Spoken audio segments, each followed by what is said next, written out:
Hey, baby, it's Bonnie DeShong, and this is Bonnie's Eye and Friends. And of course, I have my friend, brother, friend, husband, friend, whatever he is, Art Chat Daddy Sims on with me today. Good morning, everybody, and happy Saturday. How are you, buddy? It's so good to be back with you for another week of doing what we do. How you doing today? Baby, bye. I am doing so well because we've got there's very few men that make my belly shiver when I hear Uh-uh. his voice. Mm, And that is TC Carson. Hey, baby. mm. Hey, darling, how you doing, Miss Bonnie DeShong? Oh, Lord have mercy. I mean, shivers in the belly, okay? Part of me is slightly jealous. I'm slightly jealous, but that's okay. You know, you will Don't get be over mad, it. son. Don't be mad. That's right.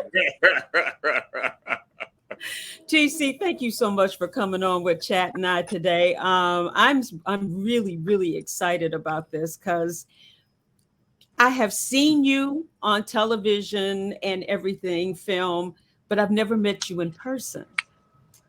Oh, And I have been in love with your voice since I first heard it on Living Single. oh, thank Boo, you. boo, boo, boo, boo, boo, boo. But everybody, he's coming to City Winery Chicago on January 20th. And I just want everybody, Chat and I just want everybody to just talk about you because I don't know if many people know that you are from Chicago. Born and raised, yeah. Southwest side, grew up in LeClaire Courts, projects out there. Okay, what were you like when you were that little growing up? What kind of man were you then? A little boy. Um, wow, that's a good question. Very much, I'm an only child, so very much into creating things, making things, painting, drawing. My mom would always bring home, well, and I had an aunt that worked at a factory where they made those kits where you could paint or you could put the gravel on it in different colors Mhm. and make different pictures. And so she would always bring those home, and I would sit and I would do that. I read a lot. Um, yeah, I was a good kid. I didn't get in a whole lot of trouble. A Quiet, whole lot. Oh, quiet. okay. Quiet. Yeah, Okay. quiet. You weren't nerdy though, were you? Yeah, it depends on what you mean by nerdy. I thought I was pretty cool, but I probably would have been considered a nerd. Go ahead, Art. TC, when did you figure out you had the gift and the talent? When did the entertainment bug take a hold of you? Well, I started singing. First time I hit the stage was in fourth grade. Uh, we had a assembly, and I had a really progressive fourth grade teacher. So he wanted us to do Aquarius from Hair, Mm-hmm. and I did the Let the Sunshine, the riffs at the end with the Let the Sunshine. And the response I got, I'll never forget the response. People stood up, and I was like, "Oh wow, okay." And from that point on, I started singing in talent shows at school, and I worked with a couple of R&B bands when I was in grade school and in high school. We had a band, yeah, a couple of bands in high school. Did theater in high school, lots of theater. We had a African American or Black theater company. We called it called the Black Thespians of Argo, and we created our own plays, and we went around to different high schools in the suburbs and in the city, and performed. Now you knew it would be the black thespians, not the black actors, not the black theater company, but the black Thespians. thespians. Yes, yes, Well, yes. I'm from Champaign, Illinois. And Oh, then okay. I saw that you went to Shambana, U of I, and Mhm. majored in architecture. Architecture and interior design. Okay. I would think that you were going into the theater department or the music department. How did that come about? Well, I did all of that too. I was in theater and dance and black chorus and music and all that stuff down at U of I. That's why I don't have a degree today, because I decided I wanted to do that. And since I was paying for it, I said, "Well, Mom, I'm gonna go come home and do this. I'm not gonna." I got about maybe about a year or so to go. Oh, Uh, okay. Yeah. You all let them know. They'll give you even an honorary doctorate now. You can forget the BA and the MA and the LMNOP. It's funny you say that. My manager just said that to me today. He just spoke those words to me today. That'd be cool. I mean, my mom would be happy. My mom would be really, really happy for me to have that piece of paper. And it would be a great honor to be honored that way. You know, it really would be. But I'm fine. You know, Yes, I'm you fine. are.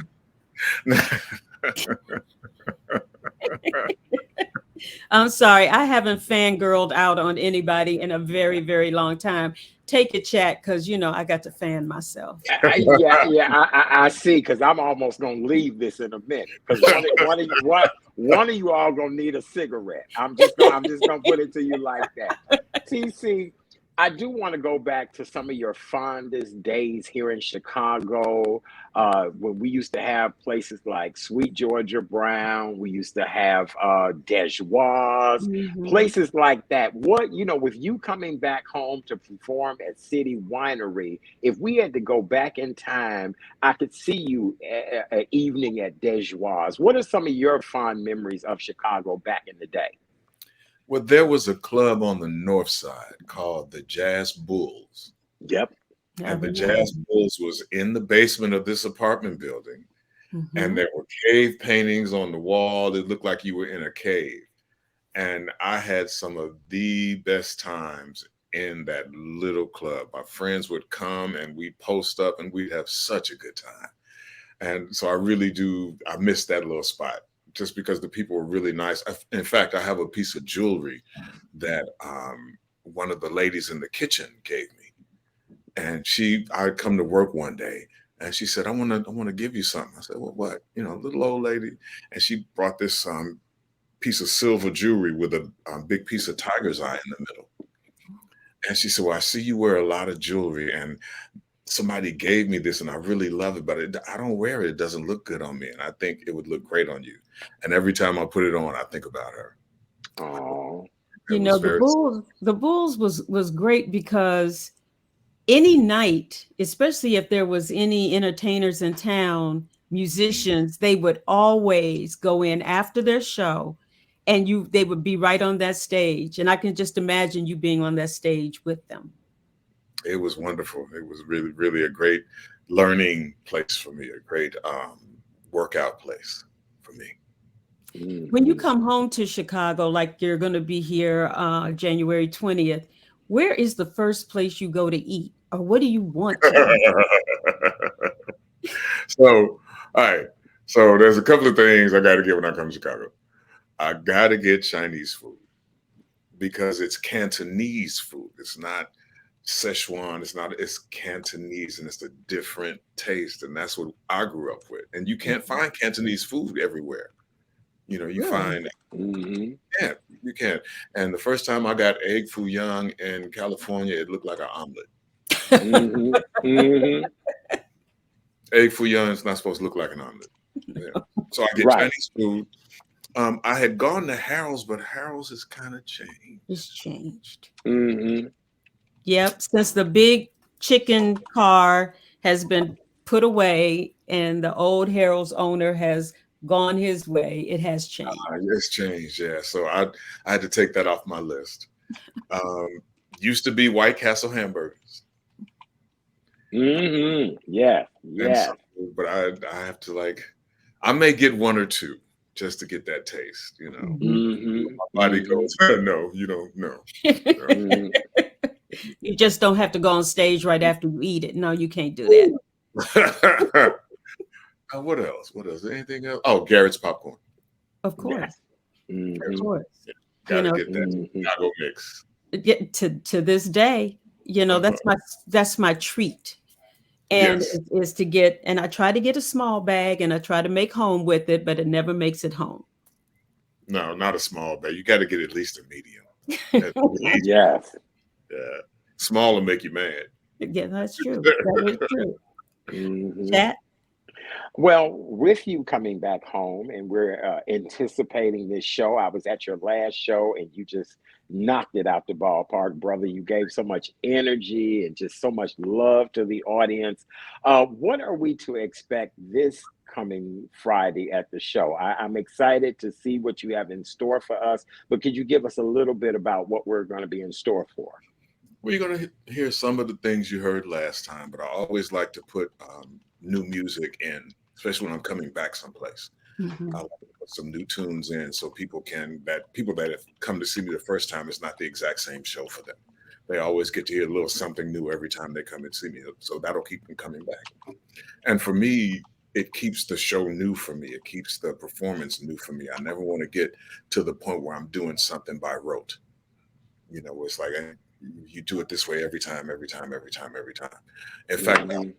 they had posted a clip on my Instagram, and one of my family fans, and she said, "Well, I heard you do My Funny Valentine, but you didn't do it right. You didn't do it like you did it on the record. I know the record, and you didn't do it like that." And I responded. I said, "Well, sweetheart, if you're looking for me to do the same thing, you're gonna be definitely disappointed because I don't do the same thing twice." And that's the beauty Mhm. of jazz. Jazz gives you the open space to show up and how it is that night. And live performance is about a moment. It's not about doing the same thing you heard on the record. It is about Mhm. this moment in front of you. And sometimes that energy, not sometimes, the energy is always different. And as Mhm. a performer, my goal is to be connected to source so I can give you what I feel you need out here. And it's always different because everybody needs different things. Well, Mhm. I have never seen you live. So I did the YouTube thing. Okay. And as I was watching you on YouTube, when you just said you get it from the source, you can see you getting it from the source. Folks, Mm, his eyes are closed, his hands and arms are moving. That voice is like smooth, dark chocolate. And ooh, anything that you are doing in whether it's like an Al Jarreau cut type thing or whether it's My Funny Valentine, it's just so you you feel like you are in it and you are bringing us in it with you. good. Thank you. I'm glad you feel that. Oh yeah, and I Mhm. can't wait to feel it live. So you coming? Are you coming? Oh, I plan on it. Yeah, you know what?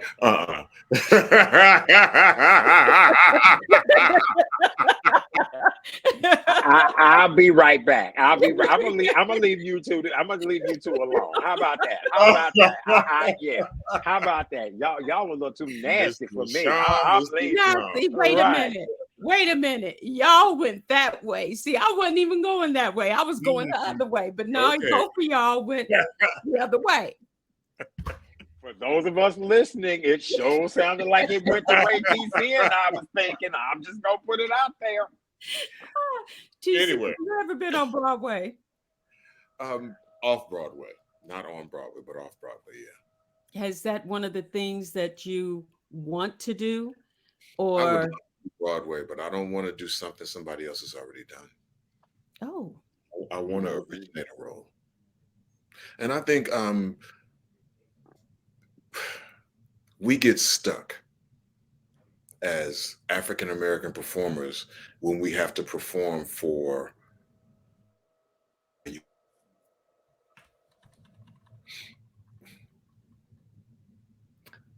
Wait, we still When you're talking. performing for the masses, mhm. we get stuck in a loop of the same things over and over and over and over and over again. And there are so many wonderful playwrights, so many wonderful musical playwrights that are creating beautiful works that we don't get to see because we're not in control of the places where we get to perform them. So, what I would like to see is Black Broadway. Mm. There's so many wonderful theater stretches in different cities, in Detroit, in Chicago, down south, that we can create our own space where we can show the things that are germane to who we are in this country and our experiences. again, we are so conditioned to want acceptance from somebody else other than us. And we're wonderful. We are wonderful. American culture comes from us. American food comes from us. But we still trying to get somebody else to say you worthy. Black people are the shit. You're right. We really, Mhm. we really are. But we have to figure that out. Hmm. We have to instill that in our children. We have to know that. And it just takes turning our energy back to us. Getting out of all the trappings that they say we're supposed to have, all these things you buy, and turn that energy back into our communities, our schools, our kids, our hospitals. You know? Well, in talking about that sort of thing, TC, I grew up in the Stone Age, okay, where when you turned on the radio, you heard music, you heard love stories, you heard a lot of different things. With the music of today, with all of the negativity about women, black people, and whatever, you can't turn on and get the innuendo that Smokey and No, them no, go through. no, You there are no double entendres. There's no innuendo. It's like set it up, let me beat it up, let me do. Yeah, that's all we doing today. But all that's by Mhm. design. All of that is by design to keep us in a certain place. Mm. Mhm. And we have to understand that we don't have to do that. We can support our own art. We don't have to pander to somebody else's idea of who we're supposed to be. When you did, have you, okay, how I want to put this. What was the first audition that you did not get the role, and how did you feel about that? Oh, I can't tell you the first one. There's been so many. Um, for real. Mhm. Um, in the beginning, I think I would get a little disappointed when I didn't get something I really, really wanted. Like there was a musical series when I was doing Key West that I really wanted. And I didn't get that. I got Key West instead. Key West was cool, but I really wanted the musical series because I would get a chance to sing. Um, it lasted 2 episodes. So I realized that what's for you does not get by you. If you are ready, if you are prepared for what it is.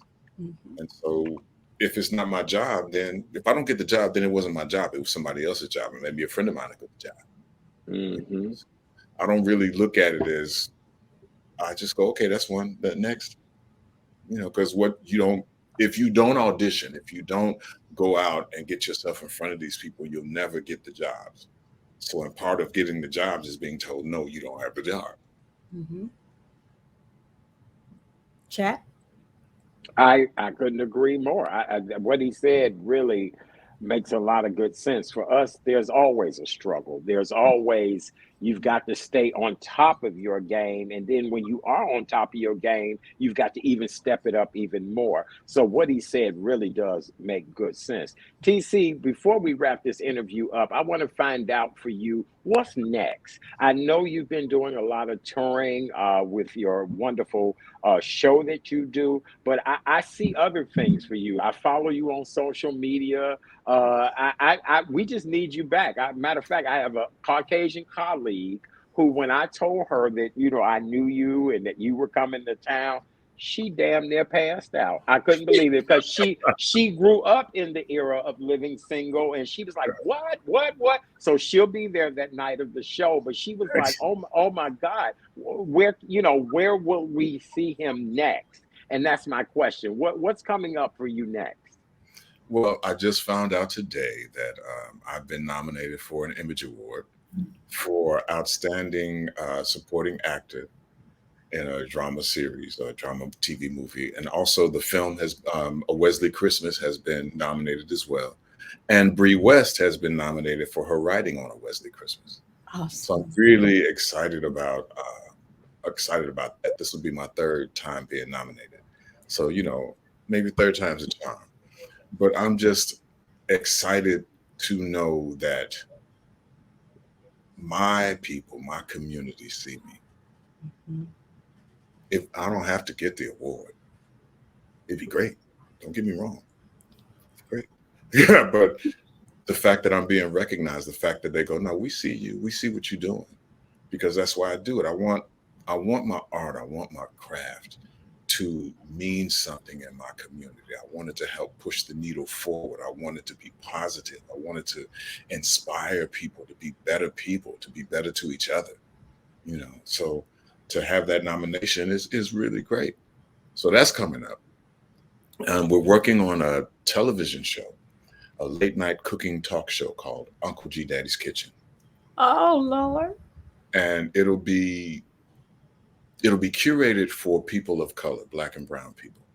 So the guests will all be part of that diaspora where we can find out things that we're doing, not only here in this country, but abroad.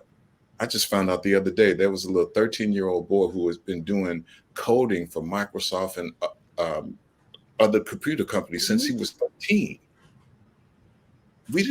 Why don't we know that? Mm-hmm. Why have we not met him? There are people here dealing with food insecurity and they're helping people eat better. I want to showcase that kind of stuff. And I'm going to be cooking healthy food. That was part of the impetus to do it, because COVID ravaged our community because we're not healthy. And we're not healthy because the food that is put in our communities is not healthy. And we think it's easier because it's quicker. It's not really quicker. Mm-hmm. When you think about leaving your house and going to get fast food, that's a 10 to 15 minute ride. You're sitting in that line for another 10 to 15 minutes. And then it's another 10 to 15 minutes to get back home. And it costs you about $40 to get a hamburger. And that's a 45-minute trip. You could have made food in that time. Mm-hmm. You know what's in it. You know it's healthy. So my goal is to show people that you can cook quick and healthy and give you some entertainment too. We're going to have a band. We're doing scripted segments with different characters that'll be dealing with different aspects of healthy living. So we got somebody dealing with financial. We got somebody dealing with healthy living. We got an OG that talks about all the stuff that we all talk about. Mm-hmm. So I think it's going to be a really fun show for people to watch. And I definitely know it's going to be informative. So we're looking to have that done within this first half of the year. And hopefully by summertime, you get to see it. Well, we will have to have you back with us because, of course, I could talk to you just because I just want to hear that rumble, all evening long and just chat. I'm sorry, baby. I'm just sorry. But everybody, make sure you go to the City Winery Chicago Friday, January 20th. The show starts at 8. Doors open at 6. Get your tickets now, because if you don't, it's going to be over. So go to citywinery.com/Chicago. Get your tickets. Okay. And also go to the Image Awards website and vote. That's right. We vote for you. Yeah, you sure do. Okay. Image Awards. Mm-hmm. We got it. Now, I'm going to be voting like 4, 5, 12, 16,000 times. Don't say that. Don't say that on the camera. You can't say that on the camera. Thank you so much, TC. We love you. Love you back. Thank you so much for having me. Appreciate you both. Okay. It's a pleasure. We'll see you on the 20th, brother. And just continued good luck to you. And always remember, the best is yet to come. Yes, sir. Thank you. I appreciate that. Pleasure. Y'all take care. You too.